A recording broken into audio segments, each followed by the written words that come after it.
Is there something to being the player to beat? Is there an extra pressure that goes along with that? Well, I think it's unique to that person. I mean, I think it's all individualized in terms of how they take that on and how they take that expectation on. Braden's shown that he's tremendous at being able to handle that. All year long he's had that bullseye on his back, and he's had an incredible year. We talk all the time about controlling what you can control, and I get it. You're just like, okay, that's just another, some more coach speak there, but we really do, and especially in this sport, there's so many things you cannot control, right? You can't control the wind, so with him, he's done a great job of just tuning all that excess noise out and things that he can't control, and like I said, he's been very successful this year doing that. I know Cecil's played well all year, but did you kind of see him grow up a little bit in that moment? I know that playoff could have gone either way. It was kind of a roller coaster, but did you see him kind of grow a little bit in that moment? Yeah, absolutely. And we had high hopes for Cecil. From the time he came in here, we knew it was going to be a learning process. Cecil is more than anything else. We knew he had the physical tools. He's just learned to not be so hard on himself, and we knew the time would come. I told him back in the fall we were at Aaron Hills, and we stopped, and he's in the middle of actually not playing very well that round. I said, listen, get the pressure off your shoulders right now. You're going to play well. I don't know if it's going to be this year. It may be this month. It may be 2 months. It may be next year. Maybe 2 years.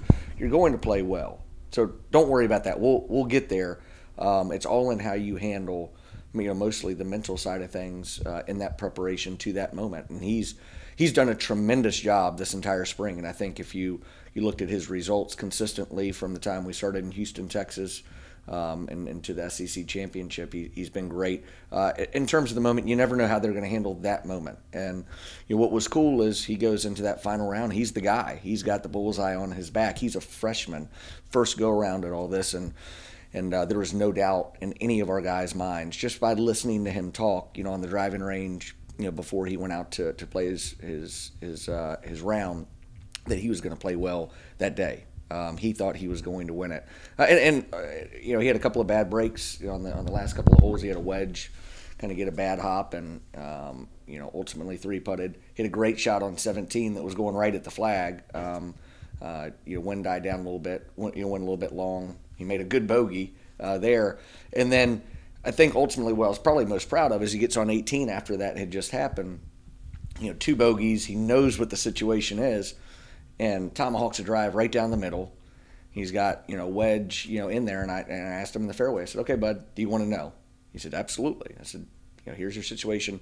You were tied. You birdie this, you went outright, and hits it to 10 feet. You barely misses a putt, but that was a big moment, and I think that was a big moment for our team as well." Brain said he hadn't really played where y'all are going. The course, what do you know about the course, or how familiar are you with it? Yeah, I've been out there. I have not been on the golf course at Texas A&M Legends, but I think it'll suit us well from everything that I'm hearing. Bermuda grass, so you would like to stay on the same type of grass. I've heard it's a hard golf course. A lot of it's dictated by the wind. It doesn't look like there'll be too much wind out there, but I think it'll suit us well from everything that I hear. What type of growth have you seen in his game last year to this year? Braden? Yeah. I don't necessarily know that there's a ton on course. I think it's probably the way that he prepares himself.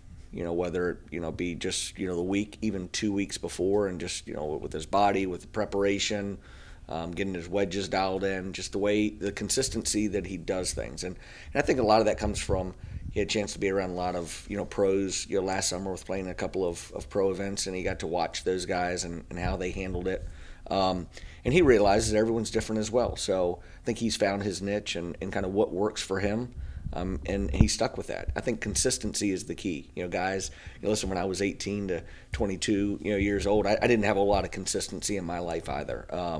And I think that's probably what separates him in terms of his golf game. I know that sounds crazy that I'm not mentioning he's better with ball striking, he's better with short game. He was good with all that stuff last year. I think he's just a little bit more refined.